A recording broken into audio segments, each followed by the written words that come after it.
کسی نے پوچھا کہ نماز جب فرض نماز ختم ہوتی ہے تو بعض لوگ جلدی اٹھ کے چلے جاتے ہیں اور بعض دعا میں شریک رہتے ہیں، صحیح طرز عمل کیا ہے؟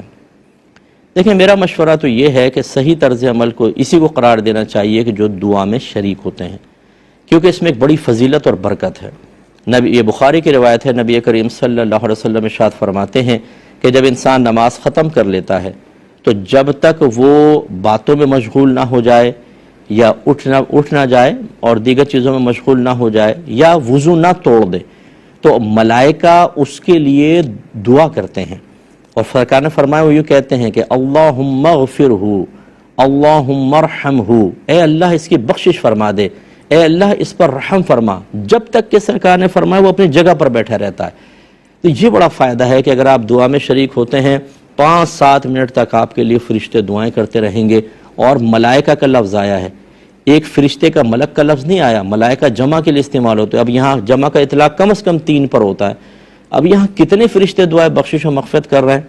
اور یہ دعائے بخشش و مغفرت کرنے کے لیے فرشتوں کا تقرر کیوں ہوا؟ وہ اپنی مرضی سے کھڑے ہوئے ہیں؟ نہیں،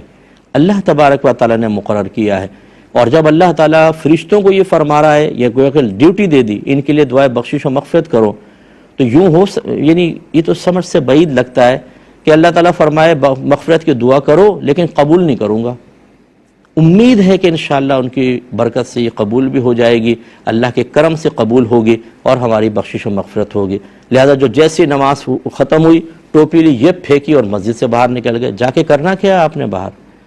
اور اس پر یہ اگر کوئی دلیل دے کہ جی نبی کریم صلی اللہ علیہ وسلم نے تو اس طرح فرض نماز کے بعد دعا نہیں کی، بھائی دعا نہیں کی، اگر فرض کر لیں آپ کہتے ہیں ثابت نہیں ہے، تو دعاؤں کی فضیلت تو ثابت ہے۔ دعا کو مخل عبادہ قرار دیا، عبادت کا مغز۔ عیدین کے اندر اجتماعی دعائیں سرکار سے ثابت ہیں، تو اگر سرکار صلی اللہ علیہ وسلم نے دعا نہیں فرمائی فرض نماز کے بعد تو کیا منع کیا تھا کہ نہ کرو؟